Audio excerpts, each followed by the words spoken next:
Hi అండి, నమస్తే. ఈరోజు మన కిచెన్లో ఆరోగ్యానికి ఎంతో మేలు చేసే జొన్నలతో జొన్న దోశల్ని చాలా ఈజీగా ఎలా ప్రిపేర్ చేసుకోవాలో ఈ వీడియోలో మీకు చూపిస్తాను. జొన్నలతో ఇలా కనుక దోశలు ప్రిపేర్ చేసుకున్నాము అంటే చాలా రుచిగా ఉంటుందండి. ఈ జొన్నల్ని వెయిట్ లాస్ అవ్వాలి అనుకునే వాళ్ళు డైట్లో ఇంక్లూడ్ చేసుకుంటే ఆరోగ్యంగా బరువు తగ్గుతారు. ముందుగా ఈ దోశల్ని ప్రిపేర్ చేయడం కోసం ఒక గిన్నెలోకి 1 కప్పు వరకు పచ్చ జొన్నల్ని తీసుకున్నాను. నెక్స్ట్ ఇప్పుడు జొన్నల్లోకే కొంచెం మెంతుల్ని తీసుకున్నాను. అలాగే మరొక గిన్నెలోకి జొన్నలు కొలిచిన కప్పుతోనే 1/2 కప్పు వరకు మినపప్పుని తీసుకున్నాను. ఇక్కడ నేను పొట్టు మినపప్పుని తీసుకున్నాను. కావాలి అంటే మినపగుండ్లైనా తీసుకోవచ్చు. నీళ్లు పోసి జొన్నలని అలాగే పప్పుని రెండింటిని కూడా 2-3 సార్లు శుభ్రంగా కడిగి మళ్ళీ నిండా నీళ్లు పోసి 8 గంటల పాటు నానబెట్టుకోవాలి. జొన్నలు నానటానికి ఎక్కువ టైం పడుతుంది కాబట్టి కనీసం 8 నుంచి 10 గంటల పాటు నానబెట్టుకోవాలి. ఇక్కడ నేను నిండా నీళ్లు పోసి పక్కన పెట్టేస్తున్నాను. ఇక్కడ నేను పచ్చ జొన్నల్ని తీసుకున్నాను కదా, కావాలి అంటే తెల్ల జొన్నలతోనైనా ఈ దోశల్ని ప్రిపేర్ చేసుకోవచ్చు. పప్పు జొన్నల్ని 10 గంటల పాటు నానబెట్టి మళ్ళీ చూస్తున్నాను. రెండు కూడా చక్కగా నానిపోయాయి కదా. ఇప్పుడు పప్పుని అలాగే ఈ జొన్నల్ని మరొకసారి నీట్గా కడగాలి. ఇక్కడ నేను పొట్టుపప్పుని తీసుకున్నాను కాబట్టి ఈ పొట్టు అంతా కూడా పోయే వరకు కడుగుతున్నాను.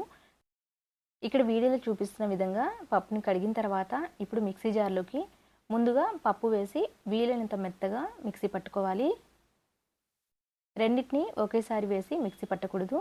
ముందుగా పప్పు వేసి కొంచెం నీళ్ళని కూడా వేసి వీడియోలో చూపిస్తున్న విధంగా ఇలా మెత్తగా మిక్సీ పట్టుకోవాలి. నెక్స్ట్ ఇప్పుడు ఈ గిన్నెని పక్కన పెట్టేసి ముందుగా నానబెట్టుకున్న జొన్నల్ని మళ్ళీ ఇదే మిక్సీ జార్లోకి వేస్తున్నాను. ఇలా జొన్నలు వేసి తగినన్ని నీళ్లు కూడా వేసి వీలైనంత మెత్తగా మిక్సీ పట్టుకోవాలి. ఇక్కడ వీడియోలో చూపిస్తున్న విధంగా ఇలా మిక్సీ పట్టిన తర్వాత నెక్స్ట్ ఇప్పుడు ఒక 10 నిమిషాలు ముందుగానే అటుకులు నానబెట్టాను. ఆ అటుకుల్ని కూడా ఇలా వేసేయాలి. మందపాటి అటుకులు కాబట్టి ఒక 10 నిమిషాల పాటు నానబెట్టి వేస్తున్నాను. నెక్స్ట్ ఇప్పుడు మనం ముందుగా మిక్సీ పట్టిన పిండిని వేరొక గిన్నెలో వేసాను కదా, ఆ గిన్నె పెద్దగా ఉందని చెప్పేసి ఈ గిన్నెలోకి మార్చాను. నెక్స్ట్ ఇప్పుడు జొన్నలు మిక్సీ పట్టాను కదా, ఆ జొన్న పిండి కూడా వేసాను. మిక్సీ జార్లోకి మరికొన్ని నీళ్లు వేసి ఆ నీళ్ళని కూడా ఇలా వేసేసి చేత్తో చక్కగా కలుపుకోవాలి. ఇలా ఒక 5 నిమిషాల పాటు కలుపుకొని మూత పెట్టి రాత్రంతా కూడా అలా వదిలేసేయాలి. జొన్నల్ని మరీ మెత్తగా కాకుండా కొంచెం బరక ఉండేటట్లు మిక్సీ పట్టుకున్నాము అంటే జొన్న దోశలు క్రిస్పీగా వస్తాయి. వీడియోలో చూపిస్తున్న విధంగా పిండిని అంతటిని కూడా చక్కగా కలిపేసి ఇలా మూతను పెట్టేస్తున్నాను. మూత పెట్టి రాత్రంతా కూడా వదిలేస్తే పిండి చక్కగా పులుస్తుంది. చలికాలంలో అయితే సరిగా పులవదు కాబట్టి పైన ఒక వూలెన్ క్లాత్ వేస్తే చక్కగా పులుస్తుంది. ఇక్కడ చూడండి, వీడియోలో చూపిస్తున్న విధంగా ఇలా పులవాలి. ఇలా ఉంటే దోశలు చాలా రుచిగా ఉంటాయి. అలాగే ఈ దోశలు తీసుకుంటే ఆరోగ్యానికి కూడా చాలా మంచిది. అంతా కూడా ఒకసారి కలిపేసేయాలి. ఇప్పుడు రుచికి తగినంత ఉప్పును కూడా వేసేసి దోశల్ని వేసుకోవాలి.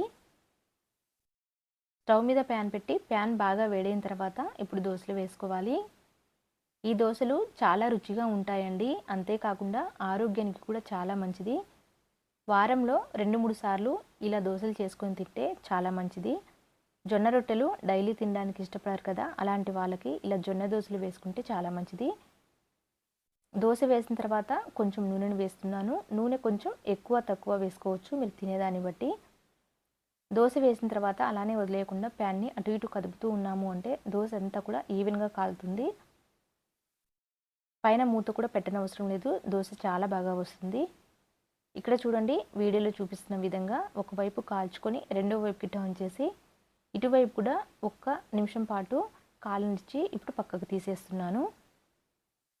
నెక్స్ట్ ఇలానే మరొక దోశని కూడా వేస్తున్నాను. చూడండి, ఇప్పుడు ప్లెయిన్ దోశని వేసాను కదా, ఇప్పుడు మరొక దోశని ఉల్లిపాయ క్యారెట్తో వేస్తున్నాను.